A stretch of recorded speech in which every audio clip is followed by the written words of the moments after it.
Merci d'écouter MOF. Ce programme vous est offert par la Fondation Excellence SMA et par le réseau de l'apprentissage du 3CABTP. Il faut de la culture. Il faut avoir pas mal lu, vu des musées, et donc avoir une besace bien remplie de manière à dire des choses intéressantes. Le concours de l'un des meilleurs ouvriers de France, Joëlle Godefroy le tente une première fois, à l'âge de 40 ans. Elle doit y renoncer en raison d'une surcharge de travail. 6 ans plus tard, en 2014, encouragée par un grand maître dans son métier, elle se présente à nouveau au concours. Mais 3 jours avant les épreuves qualificatives, son maître et tuteur meurt brutalement. Vous écoutez MOF, cette série est consacrée aux artisans, aux salariés et chefs d'entreprise du bâtiment. À ces hommes et à ces femmes qui, un jour, ont décidé de se dépasser en allant au plus loin dans l'exercice de leur art. Comment être à la hauteur de cette épreuve, la plus exigeante que l'on puisse rencontrer dans sa carrière? La réponse est dans MOF. Comment je suis devenu meilleur ouvrier de France? Je m'appelle Joëlle Godefroy, je suis peintre en décor. Et quand j'ai voulu passer le concours, j'avais la première fois, j'avais moins de 40 ans. Mais malheureusement, à cette époque, j'avais vraiment beaucoup de travail. J'avais des chantiers très importants, ce qui fait que j'ai dû repousser. Mais il se trouvait qu'en sus de mon travail sur les chantiers, je travaillais aussi dans des écoles. Et les écoles m'ont beaucoup poussé à passer l'examen. À peu près à l'âge de 48-49 ans, j'ai rencontré un grand maître qui était assez connu à l'époque et qui a remis le sujet sur la table, et c'est comme ça que je me suis représentée. Voilà. Il s'appelle Pierre Le Fumat, c'est quelqu'un qui est reconnu, il n'est plus là maintenant, qui est reconnu dans le métier pour son art du marbre et du faux marbre, de l'imitation marbre. C'était vraiment un très grand décorateur. Et il était très généreux, c'est quelqu'un qui partageait beaucoup son savoir-faire avec énormément, et qui avait énormément d'amis. Et il s'est avéré que, à la fin de sa vie, j'ai eu la chance de le rencontrer. Il avait déjà encouragé d'autres personnes à passer le concours, il les avait aidés. Il a eu envie, en voyant mon travail, et de faire la même chose. C'est comme ça que je me suis remis sur le sujet. Moi, mes parents étaient dans la décoration, mes grands-parents, mes arrière-grands-parents. Donc en fait, j'ai baigné dans la peinture, les arts, toute mon enfance. C'était donc une suite logique de continuer dans le même domaine. J'ai commencé à faire du dessin assez jeune, et j'étais dans les ateliers d'artisans, à la Comédie Française, toute mon enfance. Ma mère me faisait aussi travailler de mes mains dans son atelier. Ce qui fait que comme j'avais quelques aptitudes, on a pensé assez logiquement à continuer dans ce domaine. Mes parents, mes grands-parents, c'était un peu lourd tout ça, hein. Ils étaient tous très très très compétents. J'ai un grand-père qui est un grand sculpteur. Enfin bon, donc voilà, j'ai pris mon petit chemin à moi. Ça rend modeste, hein. Le métier de peintre compte au total 59 596 salariés, dont 2 415 femmes, soit 4,1% de l'effectif total de ce métier. J'étais au courant de ce concours depuis très longtemps, en fait. Enfin, j'ai enseigné pendant 25 ans. Peut-être était-ce par là, je me souviens plus. Enfin, toujours est-il que j'ai toujours été très au courant. En plus, certains meilleurs ouvriers de France ont écrit des livres. Et donc, quand on s'intéresse à notre métier, on lit tous les livres, bien sûr, in extenso, on étudie tout ça. Et je dois les remercier d'ailleurs, parce que ça a toujours été très instructif. Si j'ai fait ce concours, c'était pour rendre à ce métier ce qu'il m'a donné, mais aussi pour faire plaisir à tout mon environnement, que ça soit dans le métier comme dans la famille, comme les écoles. Enfin, j'ai été plus que poussée, hein. J'ai passé 2 fois les épreuves qualificatives. Et les 2 fois sont passées tout à fait différemment parce qu'en fait, à chaque fois, c'est dans un lieu différent. Par ailleurs, les épreuves qualificatives évoluent d'année en année. Donc mon expérience passée n'est plus la même de ce qui se passe actuellement. Il y a un cahier des charges vraiment sévère, c'est-à-dire qu'il faut faire 2 faux marbres, une ronce de bois et une maille si c'est du chêne, et il faut faire un motif et une fausse moulure. Donc c'est quand même, il y a beaucoup de choses à faire en assez peu de temps. Enfin, à cette époque-là, c'était vraiment très très serré, ce qui fait que si on ne connaissait pas le métier sur le bout des doigts, c'était quasiment impossible de réussir en fait.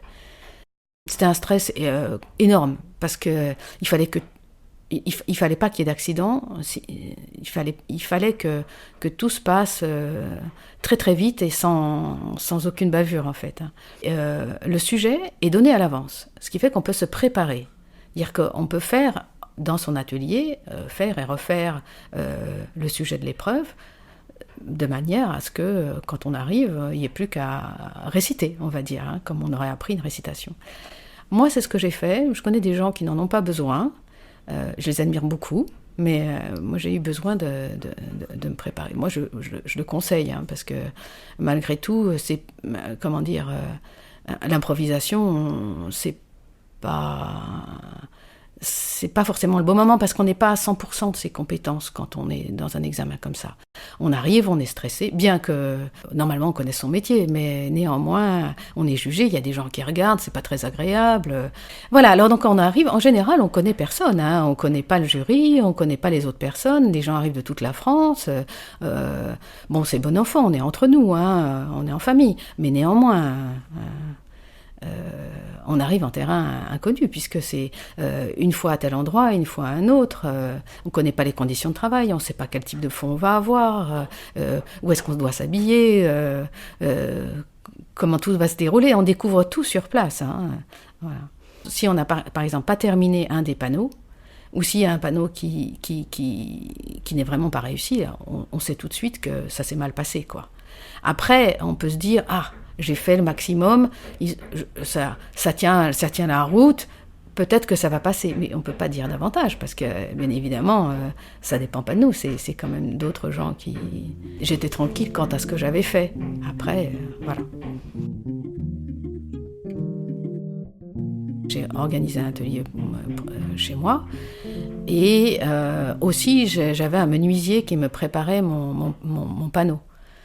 Donc immédiatement, on organise le temps imparti, enfin on a un peu moins d'1 an, hein, et moi je l'ai divisé en 4 périodes de 3 mois, à peu près 2 mois et demi, enfin c'était pas tout à fait 1 an, chacune, et j'ai essayé ensuite de tenir les délais de chaque tranche de travail que je m'étais donnée dans la période donnée, de manière à ne pas être en retard à la fin. Toutes les étapes ont une importance. Il faut préparer le panneau, il faut le peindre, et il faut préparer les projets, il faut faire le sujet écrit, tout ça, et faire la maquette, tout ça a pris 3 mois. C'était déjà serré, parce que pendant ce temps-là, je travaillais et j'enseignais. Donc il faut organiser le temps. Voilà, le problème, c'est le temps. Un panneau comme ça demande, je dirais, pas loin de 1500 heures. Ça fait, pas loin de 3-4 mois, quoi. Dans l'année, si on veut en même temps encrouter, il faut essayer de faire en sorte de ménager du temps dans chaque période, quoi.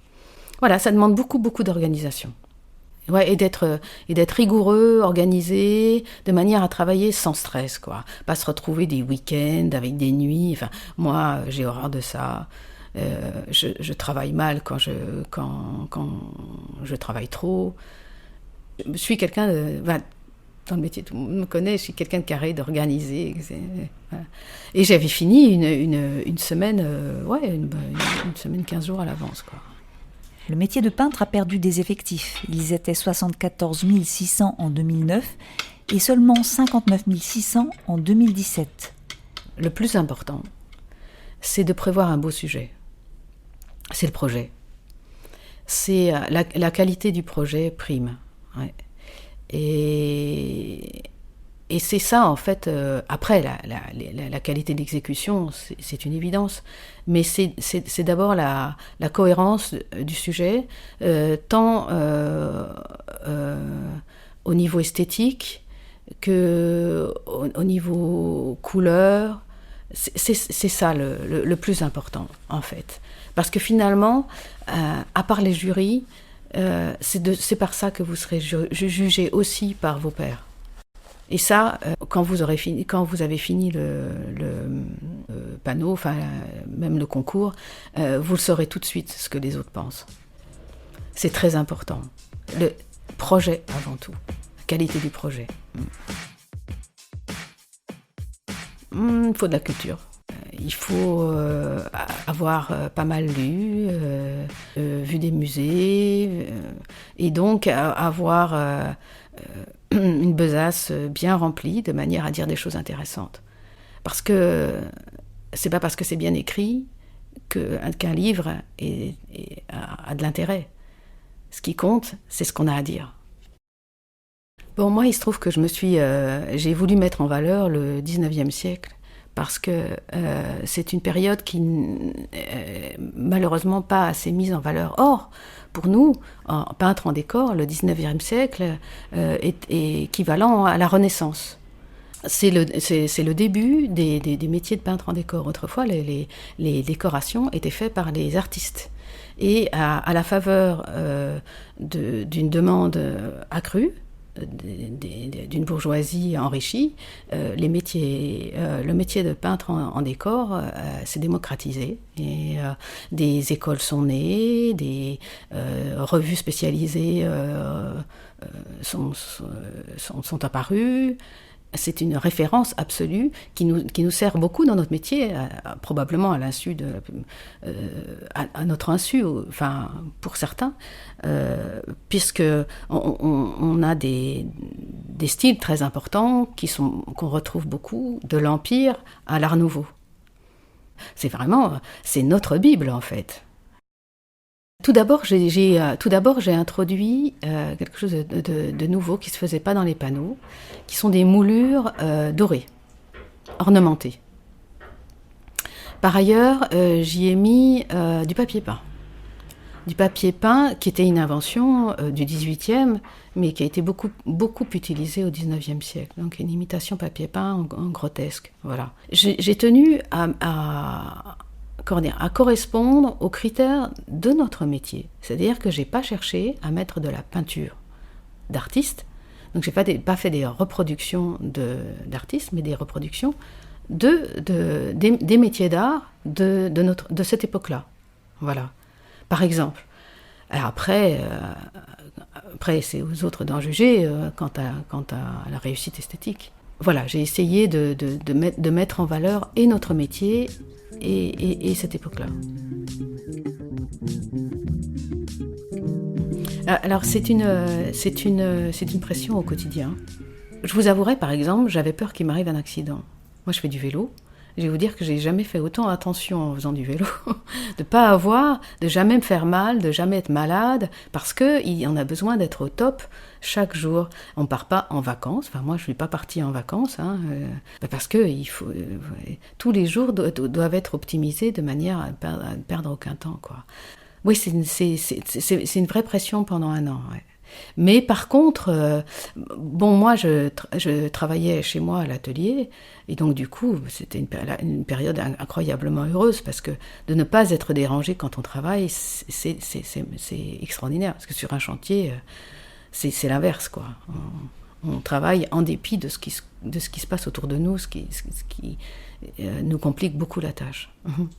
Travailler à l'atelier, moi j'envie les gens qui ont la chance de pouvoir travailler à l'atelier. La profession distingue deux métiers spécifiques, peintre en bâtiment et peintre décor. Le peintre en décor est un spécialiste de la décoration en trompe-l'œil et de l'imitation. Décor mural panoramique, imitation peinte du bois, de la pierre, marbre, des métaux. J'avais un tuteur qui s'était proposé de surveiller un peu mon travail. Et malheureusement, 3 jours avant que je passe l'épreuve de sélection, il est mort. Je l'ai appris alors que j'étais en cours, en train d'enseigner. un mercredi matin. Et on passait l'épreuve de sélection le mardi. Et en fait, j'étais malade à ne plus pouvoir manger jusqu'au moment de l'épreuve de sélection. Donc, j'avais rien mangé depuis le mercredi matin jusqu'au mardi. C'est comme ça que j'ai arrêté le café d'ailleurs. Et alors du coup, j'ai décidé de réussir ce concours en sa mémoire. Mais du coup, j'ai aucune aide. Et personne... non, il y avait que mon mari qui était là, personne n'est venu. Bien évidemment, il y a le référent du Val d'Oise qui est passé à un moment donné pour vérifier que je travaillais seule, il a un petit peu passé voir comment ça se passait. Mais sinon, j'ai mon proche collaborateur qui est passé, mais pas trop. Il n'a pas trop. Lui, c'est quelqu'un de très positif, donc je suis sûre que même s'il y avait un défaut, il ne le dirait pas. Il m'a plus encouragée, je dirais, au quotidien, au téléphone, qu'autre chose, quoi. À l'époque, il y avait une exposition nationale. Toutes les jurys étaient rassemblés en un seul endroit. Donc j'ai bénéficié de l'avantage de pouvoir donner mon œuvre au département, qui a rassemblé les œuvres de tous les candidats de toutes les catégories et qui les a livrées. Aujourd'hui, il n'y a plus d'exposition, donc les gens doivent non seulement faire l'emballage, mais aussi livrer par eux-mêmes, ce qui est beaucoup plus difficile. Pour ce qui me concerne, il y avait un examen de finition, c'est-à-dire qu'en fait on devait terminer le panneau in situ au lieu de l'exposition. Donc il a fallu que je préserve une partie à réaliser sur place et venir jusque-là, donc quitter mon chantier qui était à Monaco à l'époque, en avion, pour venir une journée faire ma démonstration sur le panneau. Alors c'est un peu compliqué parce que nous, normalement, on travaille à l'huile, on a donc besoin d'un lieu hors poussière, et ensuite que ça soit verni pour donner toute la mesure de notre travail. Donc j'avais préservé une partie à l'acrylique sur l'imitation papier peint, de manière à ce que ça ne change pas l'aspect. Voilà. Donc je me suis organisée, quoi, de façon à pouvoir le faire in situ. Voilà. C'est une idée qui s'est passée qu'une seule fois et qui ne se repassera plus jamais. Par ailleurs, effectivement, mon panneau a été transporté, aller comme retour, par mon référent du département, ce qui était quand même un très grand avantage, quoi. Se former à l'excellence au métier du bâtiment et des travaux publics avec le 3CABTP, réseau numéro 1 de l'apprentissage en France. On était 4 à avoir sélectionné, mais il y a une personne qui n'a pas pu terminer, on n'était que 3. Voilà. En peinture décor, parce qu'en peinture intérieure, il y a toujours plus de monde, en fait. Voilà. Et cette année-là, il n'y a eu aucun peintre d'intérieur qui ont été sélectionnés et qu'un seul en peintre décor, ce qui fait que j'étais toute seule, ouais. Et l'année suivante, le concours suivant, pas davantage, ce qui n'est pas très bien pour nos métiers. Le but, c'est au contraire que ça soit vivant. Alors cette année-là, j'ai eu la chance que les résultats soient annoncés immédiatement.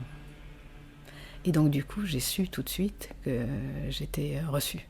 Voilà. Ceci dit, pendant même que je passais l'épreuve finale, quoi, alors que j'avais mis des boules qui dans les oreilles parce qu'il y avait un peu de bruit autour, j'avais beaucoup de visites, et notamment des anciens MOF, et tous très très très élogieux. Donc, je comprenais que, a priori, ça avait l'air de... Donc même avant de le réussir, j'avais tellement d'éloges partout, tout le monde me cherchant, venant faire des photos, etc., que bon, et même des personnes à 4 pattes en train de regarder comment j'avais fait des parties, quoi. Enfin, c'était fou, quoi. C'était vraiment fou. Un succès, assez considérable, ouais. Bon, c'est une récompense, hein. Après tout, on fait ça pour ça, nous, hein. C'est notre casse-croûte, hein. La récompense finale, et même sur les chantiers, hein. Un certain nombre de jeunes entrant dans le métier de peintre bâtiment s'orientent vers les techniques décoratives. Après un CAP peintre applicateur de revêtement, il est en effet possible de passer une mention complémentaire peinture-décoration.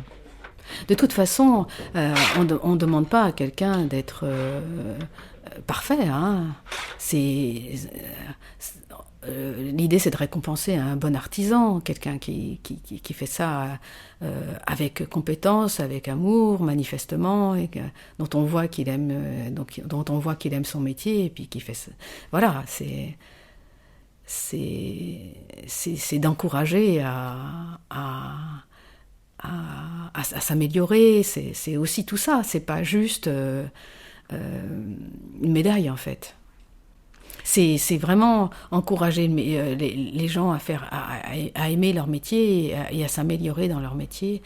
Et les nouveaux sujets qu'on fait poussent aussi à se cultiver, à faire des recherches et à apprécier faire des recherches et à faire des propositions, sortir des sentiers battus, en fait.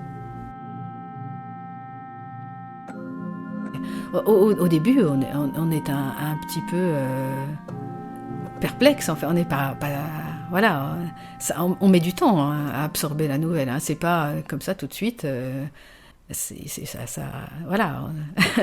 C'est tellement long. C'est quelque chose qui s'inscrit sur 2 ans. Donc, à partir du moment où on reçoit la nouvelle, oui, on met du temps à l'intégrer, quoi. Pour la petite histoire, comme j'étais seule et que le métier de peintre en décor est un métier, je dirais, un peu confidentiel. Lorsque je me suis présentée, j'avais pas de place. J'ai donc dû m'asseoir sur un strapontin. Pour se perfectionner dans ce métier de peinture en décor, plusieurs options sont possibles. On peut tenter de décrocher un brevet des métiers d'art en graphisme et décor, ou un diplôme des métiers d'art, décor architectural, option décor du mur ou matériaux de synthèse. Alors, mon diplôme est évidemment encadré dans un couloir. Je l'ai mis à l'ombre parce que l'encre s'en va à la lumière. Ouais. Quant à la médaille, elle est dans une petite boîte et je la ressors en cas de nécessité. Pas très souvent, je dois dire. Le peintre en décor travaille pour des cabinets d'architectes, des agenceurs, des entreprises spécialisées dans le patrimoine. La demande privée est dominante, même s'il peut intervenir également pour le compte de collectivités publiques. 60% des professionnels travaillent dans le décor d'intérieur, contre 40% pour le spectacle. C'est tombé au bon moment parce qu'on arrive à une époque où les travailleurs détachés font beaucoup de concurrence au métier du bâtiment et donc font baisser les prix jusqu'à 4 fois. Et ça m'a permis de conserver les mêmes prix qu'à une certaine époque. Alors, or je sais que certains sont obligés de diviser leur prix par 2. Et bien évidemment, il y a beaucoup de personnes qui me contactent dans l'assurance d'avoir un travail bien fait. Pour les candidats intéressés à ce concours MOF, moi je dis venez nombreux, ça peut vous aider dans votre métier, c'est sûr, ça apporte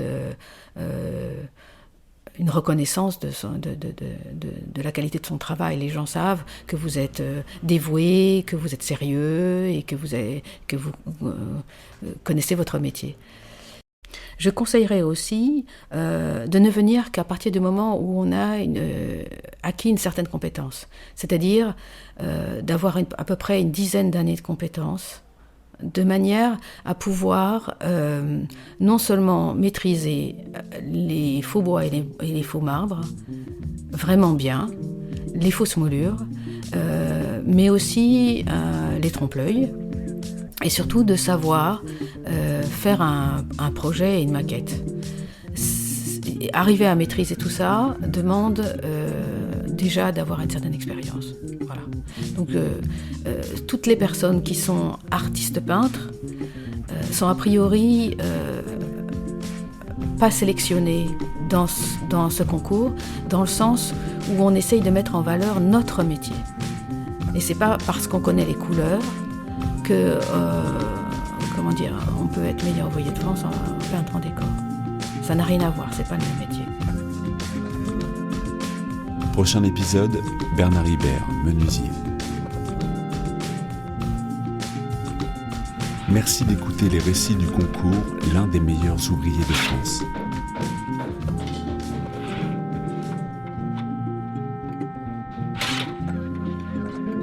Ce programme vous est offert par la Fondation Excellence SMA et par le réseau de l'apprentissage du 3CABTP.